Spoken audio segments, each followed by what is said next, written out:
Mr. Vines? Here. Ms. Tynes? Here. Ms. Dial? Not here yet. Mr. Colick? Here. Mrs. Dow was en route. Okay. She just said she was pulling up in the parking lot. Okay. Mr. Colick? Here. And then Mr. Cunningham. Okay. Okay, thank you. At this time, we need approval of the agenda from board member, please. Madam Chair, I motion that we adopt the agenda for this evening. Second. It has been moved and second that we adopt the agenda as written. Can I get a Any vote? discussion? Oh, sorry. Also, any discussion? Hearing none, vote please. Mr. Vines? Yay. Ms. Tynes? Yes. Mr. Colick? Aye. Thank you. Okay. I would like to thank all of you for coming out this afternoon or this evening. This is, like we said, this is a special meeting, and this special meeting is open to the public. Although it's a unique special meeting, it is open to the public. And again, I would like to welcome all of you that are here today. Thank you. At this time, we will have the Pledge of Allegiance. If you would stand, a moment of silence. I pledge allegiance to the flag of the United States of America and to the republic for which it stands, one nation, under God, indivisible, with liberty and justice for all.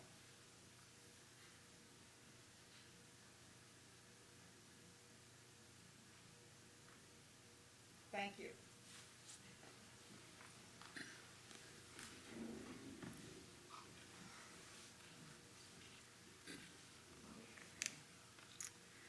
At this time, we will go into the business session of this meeting, and this is the reason we're here.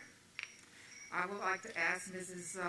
Getz, our Executive Director of Instructions, to come forward, please, and sort of explains the reason why we're here. Well, she's already here. Explain the reason why we're here this evening. Thank you. Yes. Madam Chair, members of the board, just to give a brief summary of what led us to this point.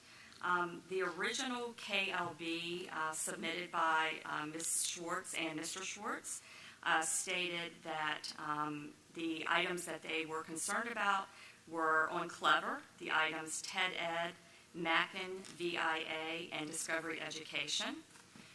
That request was heard by Mr. Thrift and a team at his school.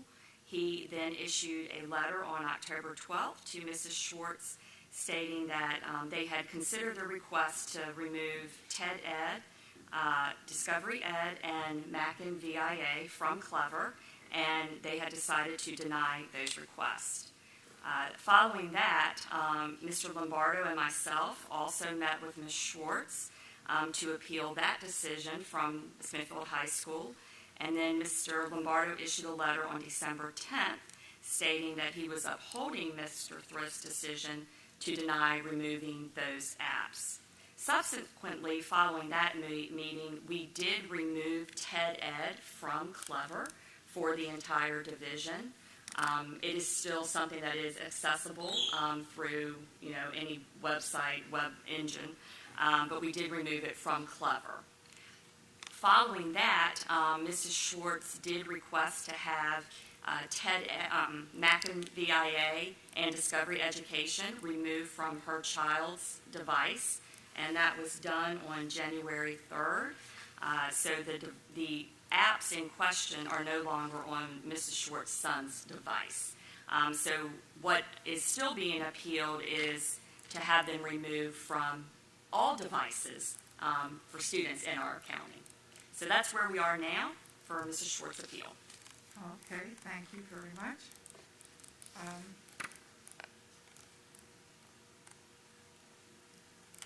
Okay, at this time, if Mrs. and Mr. Schwartz would like to come forward.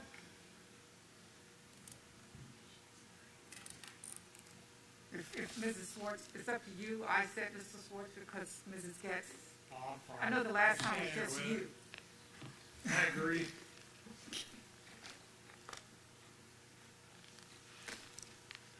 Easy, just to hold this stuff. And while you're while she's taking care of those things, I would like to let the public know there was a meeting. This meeting was scheduled for April the 7th, and that was canceled due to a lack of quorum, and was called by Mr. John Collick and Mr. Michael Vines by policy BDB that allows 2 members to call a special meeting. However, neither board member communicated with the other board members to ensure a quorum before requesting the meeting. And because we have a very small board of only 5 members, and at this time we only have we have an active board of 1 member because one of our members is out right now due to a personal illness, but will return in May. So right now we're working with 4 board members. Thank you. Okay, Mrs. Schwartz, the same as the last time you were here, you're going to have 30 minutes to present your appeal, and Mrs. Ruitt will be the timekeeper. So just before we start, to clarify the 2 packets that you guys have. Yes. One is my PowerPoint, so that's the one we're going to go off of. So This that's one? So that's Okay. the one I'm going to read from. And then the other one is there's like areas that I'll be referencing to. So you'll kind of maybe have that one open because Okay. you'll be able to glance at some items that will reference to that. All right. So, and I have that all kind of written out for you. So it should be self-explanatory. Okay, thank you. Okay, so, Are you ready to start? Because I want you to get your 30 minutes. okay, thanks. Yeah, I'm ready. Okay. All right. So basically I labeled the KLB for March 30th because that was our original date. We are appealing the items that were in Clever, which was TED Ed, Maccabee, BIA, Discovery Ed, which she mentioned TED Ed has now been removed. There was also multiple items of books, videos, articles, and there's an attached list, which is in your extra packet, which is on page 1 through 3. The first page on the PowerPoint is an example on Discovery Ed. It's a partisan view, and that's pretty much what Discovery Ed has in it. It's a very partisan app, and this particular slide talks about bad things that happen. It's a teaching app. It takes place for the January 6th incident that happened up in Washington, D.C. It pretty much is a fill-in-the-blank for teachers to talk with the students, but it's pretty much geared all towards angry, sad, scared, unsafe, aggravated, anxious, curious, confused.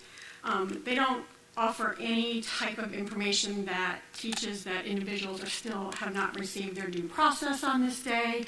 It's very partisan. So the app itself, you can pull anything from that app, and it's a very partisan type of an app. All the information very much gears towards one side. So that's an example I pulled. Moving on to the next page, this is other issues that are on Discovery Ed. This particular app shows, or this particular slide shows, issues that you can be accessed from grades K through 12, transgender rights and rallies, intersectionality 101. So I pulled up the Iowa Wight policy for IJAI, character education. In August of 2021, we had asked Dr. Thornton if character education has a curriculum, and he stated no. Ms. Getz stated that the school was doing character education. Character education is intended to educate students regarding those core civic values and virtues which are to civilized society and are common to diverse social, cultural, and religious groups in the Commonwealth. That's what it reads. So we asked, do these fit with that? Going to the next page, indoctrination. It shall not include indoctrination of any particular religious or political beliefs. It shall be consistent with the purposes of Virginia's civic values, which are articulated in our Bill of Rights, Article 1. Many items in the Discovery Ed books able to access through Clever, Maccabee, BIA, and Ed Media Virginia do not back up and provide these character traits, core civic values, and virtues of a civilized society. Character education is supposed to have and provide relevant professional development with adequate resources, include a method for program evaluation. Do these methods of software fall into these guidelines that state it shall not include indoctrination of particular religious, sexual content, or political belief, along with supporting Virginia's civic values of the Bill of Rights? Next page, Moral Education, Code of Virginia 22.1-208. This is also broken down in your side packet, pages 5 to 6. Do some of the books through Clever, Discover Ed, portions of Maccabee support this code of moral education, which relates directly to the appropriate reading selections? Does the Read Woke Challenge, which is accessible through the app of Clever, fall under moral education, character education, in the Virginia Civic Bill of Rights? I had a discussion at my first KLB meeting, and I asked the librarian at Smithfield High School where the Read Woke Challenge came from, and she stated from a conference she attended in Georgia. I stated it wasn't formed from the George Floyd riots and the Black Lives Matter group. She stated no, it was prior to that. Well, I stated that the website link on the Georgia Librarian's page from the conference, it stated that she did form it from Mr. Floyd's death with the Black Lives Matter political movement group. The Black Lives Matter website directly states it's a political movement founded by 3 women from the murder of Trayvon. She then stated, well, it's a way to get students engaged in reading. I was surprised that they were using such sexual explicit books with such profanity, anti-police, and violence, and a challenge that had a political movement behind it to encourage students to read. On to the next page. The book challenge takes a hashtag straight from Black Lives Matter, a political movement, #BooksMatter. This was then placed all over Smithfield High School's library last fall. Before critics label me again, I'm speaking solely on the political aspect and the policy of the school regarding political policies used within the school. I have a picture there showing the hashtags Books Matter. The Smithfield High School Library did state that Smithfield High School did have most of these books prior to the challenge accessible through Clever and under the high school app. I do not have access to the middle school, so I'm not sure if that's under Clever. The question remains, should these books under the apps be there? I'm not saying ban the books, many have said that I've said, but is it necessary for the school to have them? I do feel that some of the books should not be in the school for children under the age of 18, which is a good portion of our students. But the previous solution of parents checking their child's library account nightly that Dr. Thornton proposed in October is not a solution. If I can get an email for everything else under the sun from the division, we should be able to get notifications about the books. I did provide an alternate last fall, but it fell on deaf ears. And I do want to clarify that I'm not trying to attack Black Lives Matter. It does have a lot of good support with that group. They do a lot of support within the Black community.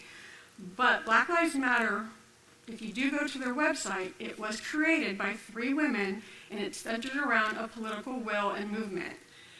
And we need to watch what we do with political movements in the schools. So let's define moral. Next page.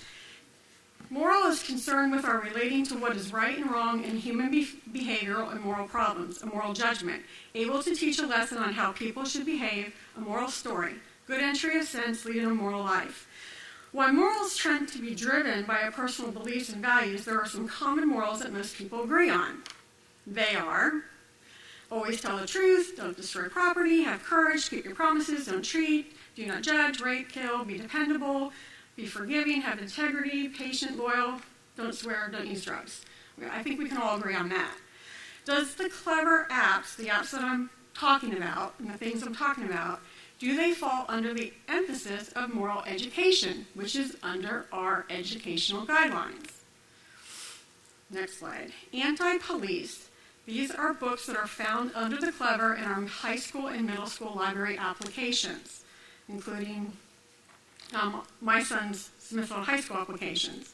All American Boys, which uses drugs use, violence, kidnapping, and cop hate, and The Hate You Give, which we all know from last fall has 89 F words, other profanity like shit, ass, bitch, cop hate, drugs, sex, violence, Are these moral, and do these fall under the character education? Courageous conversations, especially with All-American Boys. All-American Boys books was polled to create courageous conversations.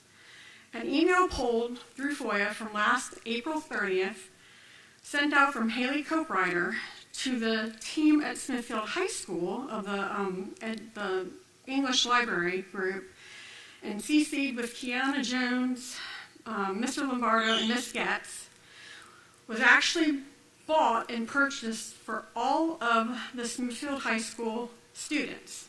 They were placing the All-American Boys into our English literature classes to create the courageous conversations. We were told repeatedly all summer and last fall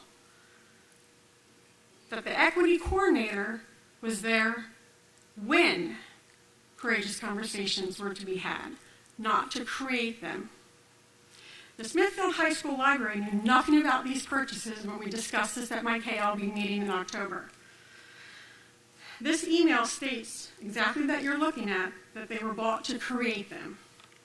This book is also found under the Clever Alexander app. So they were purchased and they're found under the apps. What is courageous conversation? It's an intentionally giving space to complex issues of social justice, race, and white privilege with people. It's built to build awareness and knowledge on how race, racism, and white supremacy are perpetrated in a country, city, and schools. The process in schools has been built with the intention, and though it's challenging at times, it's offered space for staff to begin the process. But why are we creating this? This will build and create a more equitable for schools is what we're told, but it gives the role of whiteness. Did this open up a can of worms? There was an English teacher that sent out an email that felt like this would. So she proposed that we at least send out a letter to parents in regards to this. She was shot down for that. But she actually thought maybe parents should be told about this. It didn't happen. It was also led by Ms. Jones that this would be a pilot program by putting All-American Boys into the classrooms, which is found on Clever. How does a pilot program work? Who approves this, and how do parents get informed? On your extra packet 7 through 12, it talks about pilot programs under engagement IGBC, which is a policy that we have. Mr. Lombardo stated that it was a great idea, and that was an email that went back and forth. Parental choice. Under eMedia Virginia, there is a video and a lesson that can be taught for students to engage on getting around parental consent for vaccines. The lesson is to encourage conversations among peers to go behind their parents' back to obtain this controversial medical treatment. At this time, PBS cannot filter the items. Ms. Getz and Mr. Lombardo state they are working with WHRO on this. But until this can be confirmed, it should be removed from Wight County students' devices, as there are many other controversial issues with this app. McAfee categories. Religion and spirituality. This is one category underneath McAfee, Virginia. There are 6 books that are listed under religion and spirituality. Those books are The Birth of Islam, A Christmas Carol, Early Islamic Empires, Islamic Beliefs, John Calvin, and Malcolm X, an Islam leader. So that's 4 books on Islam, 1 book on a Protestant reformer, and a Christmas time play. When I asked the Smithfield High School Library about these books in the category and why it seemed one-sided to me and where was the representation on other religions, the response was that there's hard copies on other religions within the library. Well, I asked how does this work for virtual students and homebound students. She stated they could log on to a school site, reserve a book of their choosing, and then come and pick it up curbside. So I inquired on how often are the books checked out under McAfee app. She said they're not checked out often. So I inquired, why are we paying for this? She said, well, some books are paid for and some are free. It's not a one-time purchase for the books. They're renewed.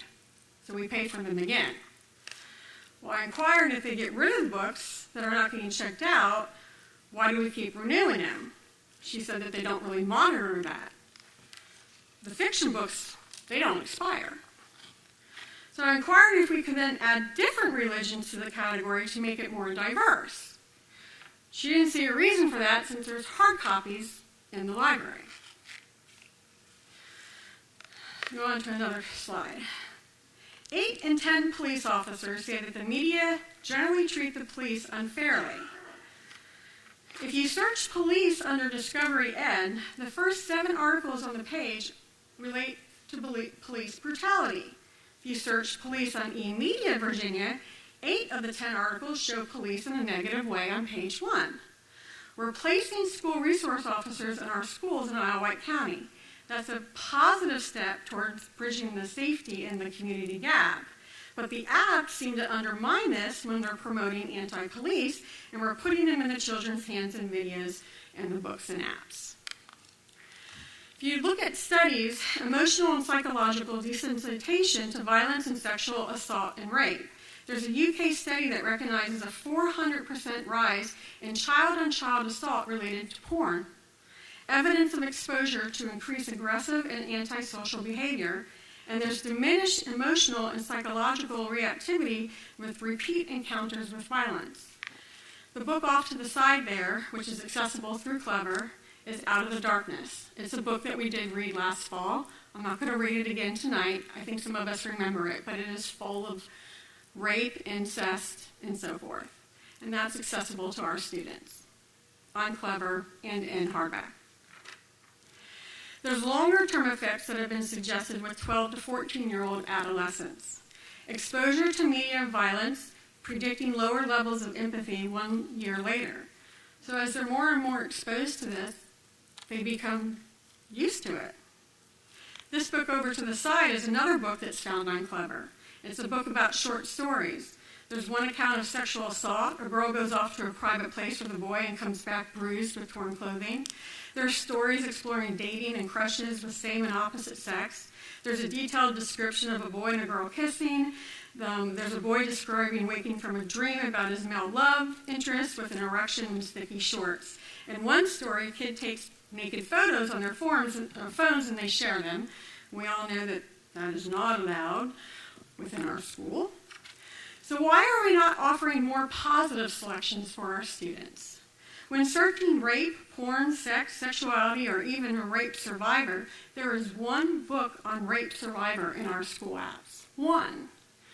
I think we need to offer more positive selections for our students.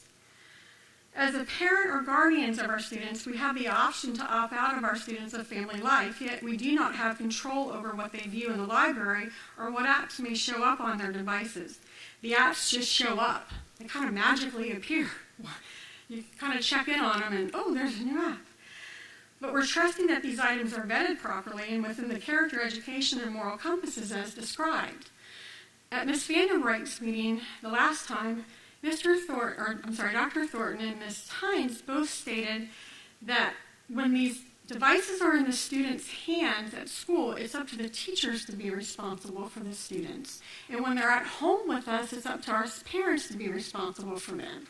But yet we have highly educated individuals within the central office purchasing the apps. So we're trusting them to be the ones to vet this process. So a supplemental material is supposed to be guided by the teachers to put it in the children's hands. So then you're getting all these highly educated people to purchase the apps, and then it's now the teacher's responsibility when they're in class to monitor everything, and it's our responsibility now when they're home to monitor what they're looking at. But yet you're bragging about the highly educated people that have purchased the apps. So it's a little bit of a contradictory to us parents. So I'll say this, my child is mine and his, and every parent or guardian, we're always going to be their parents and guardian until they graduate and they move out. And yes, we loosen the reins as they get older. But I can tell you as a boy mom, boys make some dumb decisions as teenagers. And to add this other information into them that we can't really kind of monitor, it's not easy. I know some of you guys are parents, and it's not easy. And for us that have adult children, parenting never ends. We know that. So we'll move on to anti-racism books found on Clever and in the school library. There's the ones called Stamped, Racism, Anti-Racism, and You. This book is anti-racist, American Street Drug Nation. Much of the subject matter found in these books, articles, and videos are specifically prohibited on the Wight County Schools IT uses policy, yet it's readily available in our school library. Books through the students' Clever and on their apps of the Discovery Ed, Maccabee, and eMedia VA. And the videos on the Discovery Ed, they do not promote unity. Their anti-bias lessons help preschoolers hold up a mirror to diversity. Lessons on racism, The Hate You Give, Themes, Plots, Controversy, The Hate You Give by Angie Thomas, Racial Tensions on the Soccer Team, and a Racially Divided Soccer Team. So what is wrong? Do we need them? Are these resources, materials, apps, books, especially the All-American Boys bought for the entire English department at Smithfield High School, are they part of an approved curriculum? Are any of these resources, materials, apps required to teach academics? Would there be an adverse impact on Wight County Schools' ability to teach academics if we didn't have them? If someone else provided these books, videos in a digital form or a hard copy to a minor, that person would be considered a criminal. We will look at why policies were emailed to the administration when Discovery Ed was being purchased concerning juveniles. Do these items promote the unity that we want in this community? Are our youth better behaved? Are they more respectable? They're destroying property at the high school levels. Most recently, there were sex crimes reported on Turner Drive. And are we seeing results of desensitization within our public schools? These are questions we must stop and ask ourselves, and that's why we're here. And I know it's just two of us right now that's come forward, two families, but we hear a lot. And they're not coming forward because this is hard. This process has been hard. My husband has told me many times to quit. Why are you doing this? Our son, it's off his device. But we have a lot of parents that are coming up to us and thanking us for doing this process because they can't or they won't. So the review of materials, policy IIAB, teachers must carefully review materials prior to use and exercise a high degree of professional judgment in their selection and use of supplemental materials to ensure that the use of such materials serves to both support and complement the basic educational objectives within the specific subject areas and classrooms. That's your policy. During my appeal with Mr. Lombardo, who was placed by Dr. Thornton for the second appeal process, and Ms. Getz attended, I was told that Discovery Ed was purchased as the supplemental material. So let's look at the process of the purchase of Discovery Ed. On October 20, 2021, the check registry for Discovery Ed was paid for. It was purchased as a supplementary material, which was stated to me on my December 3rd KLB appeal meeting. Should it have been purchased with the same high degree of a professional judgment in that selection? I mean, it was being placed in our children's hands 24/7. Why was it not considered a big ticket item? It was if $42,000 is considered a big ticket item, why was it not purchased and listed under that ticket item in the October 31st spending? We had something else for student laptop insurance at $38,000. But it was categorized as $36,000 for 9 schools of digital services for supplemental material, and it went along with cultural responsive training. So I'm just wondering why it wasn't listed as a big ticket item. It was proposed for $51,000 from August 2021 to August 2022. But we're really not sure what the total cost to date was. How did this purchase come about? Who decided on the purchase? And does this purchase truly align with the curriculum purchased from Hampton City Public Schools? We were told by Ms. Getz and Mr. Lombardo at my appeal on December 3rd that it was purchased to align with the curriculum as a supplemental material. We didn't have a curriculum when the start of the first proposal on February 11th, 2021 for Discovery Ed. The Hampton curriculum had not been purchased yet on March 30th when the CARES Act funding was rewritten to make the purchase for Discovery Ed. Ms. Getz stated to us on December 3rd that Discovery Ed had studies to back up regarding alignment with curriculum. Ms. Vanderbrake asked for those names. She then called those names and spoke to those people to see if they had data and studies to back this up. They told her they didn't. When we gave this information later at another KLB meeting that I attended with Mr. and Mrs. Vanderbrake in February with Ms. Getz and Mr. Lombardo, Ms. Getz said that they probably didn't really know what Ms. Vanderbrake was talking about. But I can assure you she had an hour-long conversation with them. They knew what she was talking about. Does anyone use it? The teacher I met with during my initial KLB meeting in October was not aware of the Discovery Ed app and had to actually look it up. Yet there was supposed to be training to teachers for this prior to it being placed in the student's hands. The student who was invited to the meeting had no knowledge of the Discovery Ed app. She knew a little bit about the TED Ed app because she had one teacher that previously shared an article from an AP class. I spoke with other teachers, and anyone I spoke with had not used the Discovery Ed app.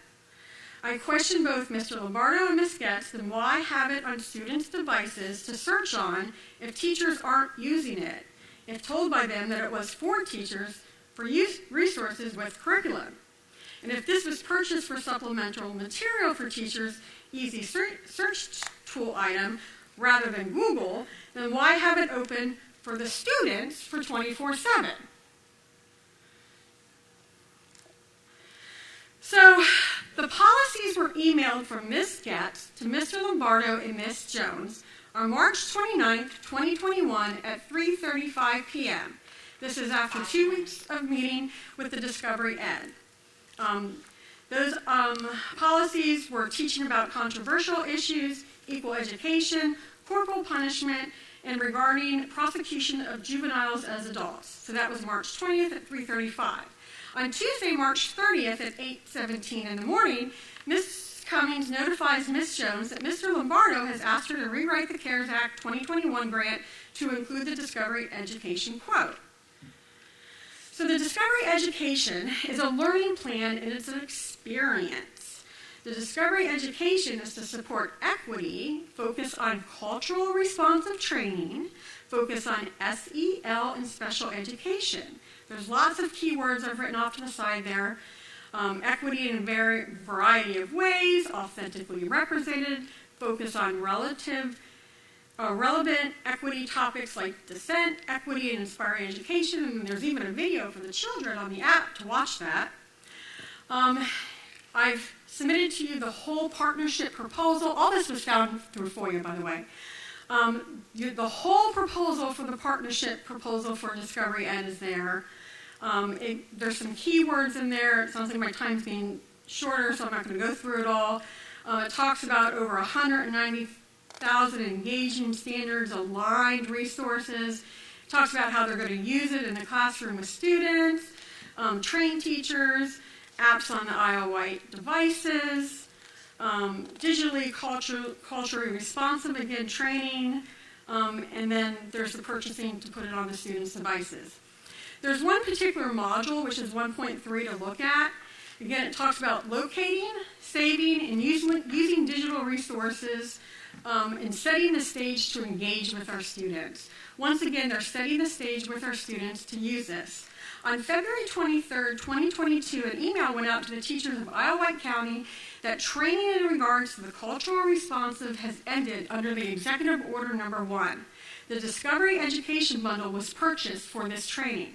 So my question to you is, if we stop the training for the teachers under this Discovery Ed purchase, why do we still have the Discovery Ed app on our students' devices? It is full of racist, police brutality, sexuality, and culturally responsive resources.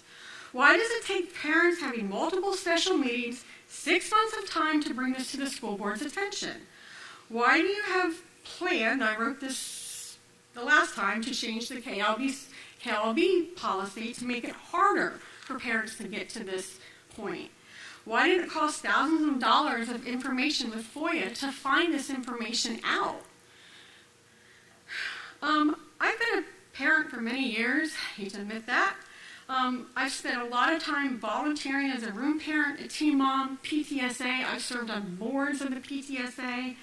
I've been to regional and state meetings for PTSA, and I've spent my time as a parent a whole lot different than I have the last 10 to 11 months. And it hurts me that I'm spending it like this now and not the way I used to spend it. I'd love to spend it in a different capacity. I won't read this one, but I'm asking you, do you feel like what I've presented to you tonight really fits with what we are supposed to be doing for our children? The TED Ed has been pulled, and it has the same type of information as Discovery Ed. Does it align with our Executive Order number 1? It doesn't. Is that why the teachers are no longer being trained under the Discovery education? 1 minute. They're not. Remove it. Discovery Ed and other racism, anti-police, sexual content that also includes rape and child pornography material from the children of Wight County Schools. Thank you.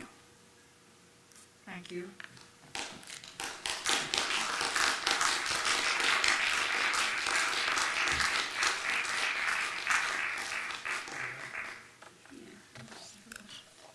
Thank you, Mr. and Mrs. Schwartz, for coming with your appeal tonight. The board has heard you, and at this time, we have to make a decision about your appeal. Madam Chair, do we have the opportunity to ask Mr. and Mrs. Schwartz any Yes, you questions? do. Okay, thank you. I haven't gotten to that yet, but I was going to get to that. Thank you. Did you have? I do. questions? I do Okay. have- I do Let's have start a with you few. there, Mr. Collins. Okay. Mrs. Schwartz, you are one of only 2 parents to appeal the use of these learning resources to the school board. So can you explain why other parents have not taken issue with these resources? Well, I kind of mentioned that a little bit, but we've had parents reach out to us saying that first of all, they didn't know that these were on the children's apps, and then they've gone and looked. I know that parents have started to reach out to principals at their schools requesting the devices to be reached out. Some parents have had an easy process. I know other parents have said that, I think it's maybe one particular school, maybe 2, that have said that they needed to come in and have a meeting with the principal. And I had stated, well, I don't know if that's actually true because I know Ms. Getz, when we had gone back and forth with getting, I said I wanted a letter because I wanted to have proof. I didn't just want to call the principal and say, hey, I removed this off my child's device. And you said, well, it should be pretty simple, just call the principal. So that's what I have been informing the parents. And some of them are running into walls. It's not been as easy, so I'm not sure if there's a way to put that out to the principals, that it should be a fairly simple process. But most parents, I mean, I even got a message from a parent today that was like, oh, you're my hero. And I was like, that makes me feel good, because a lot of them say that it's not an easy process, that they've seen what we've gone through. They see the personal attacks we do get from some parents themselves, but they just don't have the time, the energy. Some parents tonight were like, we can't get there at 5 o'clock tonight. I mean, it's just impossible. So it's not been an easy process. Okay. Well, you mentioned the process, and I'm trying to really wrap my head around the entire process, particularly since we're looking at changing it. So when you first filed the KLB to the principal of the school, was there a committee formed and you sat in with the committee? So there was, there was a teacher, the librarian. Okay. There was a student that I thought it would be my student, but it was it ended up being a student. Okay. Yeah, but it was, which No, I that's- thought kind of violated my students. No, that actually follows policy. Okay, I was No, like, that's very there's a good. random student here knowing about my student, so I felt that kind of violated my students, privacy. Yeah. No, perfect. Well, I would probably change that because I felt like it did violate teenagers speak. You know what I mean? So Okay. I personally would change that, but Well, I think a lot of what you mentioned tonight is some of the same concerns that I had when I first ran for this. You know, I think we need to focus, like I said last week, on reading, language, arts, history, civics, science, foreign languages, phys ed, to prepare the students for college, careers, and life. So I agree with you. Anything divisive, we've got to get rid of. And that's divisive on both sides, whether it's on the right or the left. We've got to be right down the middle of the road. Right. So I want to thank you for coming forward tonight and just, keep moving forward. Thank you. I have a question, Ms. Swartz. Now, you can help me a little bit. Ms. Vandenberg, when she's always brought things to my attention, she's always set me an example of things she found and e-discovery and stuff. So I'm trying to give me an example of what you mean by anti-racism.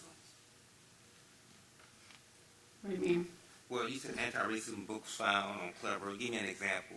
She sent me some screenshots of some movies and some things that was very clear to me that defined exactly what she was trying to say. So I'm asking you, give me an example. What I think the anti-racism is, or what was on What did you the see? app. Yeah, both of them. There was, like, one specific thing was, like, you couldn't take this quiz unless you were, I think it was, one of them was like, you can't take it unless you're white, or you couldn't take it unless you were black. Things along that line. I mean, to me, that's setting up a race issue. Why are we defining by color? To me, that's a race issue. But is that anti-racism? It's a race issue. I mean, there's anti-race. But what I'm asking is, you said anti-racism. I asked you to define that for me. And what you just stated, that does not define it. That's just, I'm trying to grasp what you're saying and grasp what you're hearing, because you kind of winning me over, to be honest with you, because some of this stuff you say is really true. I've just never seen it. I've only been on the board. This is my 6th month, so some of this stuff I see is definitely warranted. Have you pulled the app? Have you looked at the app? Has anyone up here gone in on the app? I've looked at that app, but I haven't looked for things such as that nature. My mindset isn't looking at it. I'm looking for other things because. I mean, some of it just comes up. Yeah, I know. On the page, like you don't even have to search I was pointed it. more in a specific direction what I was looking for, but I wasn't looking for anti-racism. I wasn't looking for that. That's just one of my questions. I don't want to harp on that too much. I want to go to the religious. Go ahead. Go right ahead. Mm-hmm. My question, I just wanted, while you was doing the religious, I wanted to ask you the question, I guess what you said, that you saw there was a test for white, or you could only take it if you're white, or you could only take it if you're black. My question is, did you actually look at it to see if it was a cultural thing? Because if I am of the black culture, and if I wanted to go over here and take this test of the white culture, maybe I would fail it because I don't know about the culture. Same thing, vice versa. So maybe that is what it was about, but it's really not teaching racism. It's just teaching about cultures. Yeah, it wasn't that. It was. And there are tests out there that teaches about cultures, okay? And if I go out to take a test of any culture that I'm not familiar with, I will probably fail it. Right. But I'm just asking you that question. I don't know Right. for sure, but it So this one was called Grade 10, Challenging Confirmations on Bias. okay. And said take the challenge, but only if you are white. Okay. All right. Thank you. I just wanted to clarify that. Right. Okay. All right. Thank you. Mm-hmm. You ready?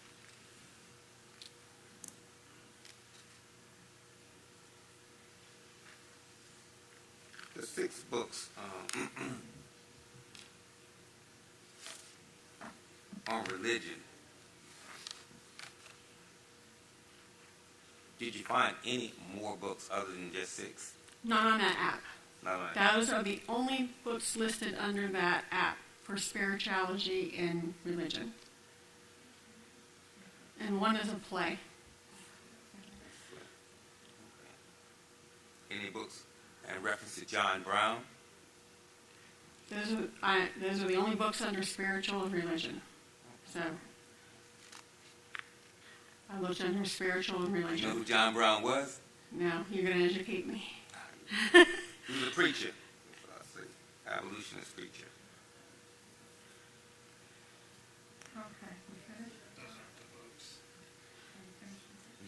Okay, we're gonna have to, are there any more questions, Mr. Collins, Ms. Dow, Mr. Vine? No. Okay, At this point, then, I'm going to make a motion that we, as a board, remove Discovery Ed and Mackin VA from our school systems. Madam Chair, I second that. okay, we have, Discovery Ed and what? and Mackin, Mackin VIA. MCKINVIA, capital VIA. Can I say one, can I just ask you one We got- thing, Ms. Dial, can we- or not? Oh, we got We got a there's motion. another motion right now. Okay. We have a motion on the floor. That and you've heard your motion. Any discussion? Okay, at this time, we will vote on the motion. Verbal. Mr. Vines, I vote yea. Ms. Tynes, Nay? Ms. Dial, Nay. Mr. Collins. Yay. Okay, at this time, the motion fails. And because the motion fails, then TED Ed, Discovery Ed, and Mackin VIA will remain the same in all Wight County schools. Thank you. I wish I could have asked her a question. Okay? If nothing else comes before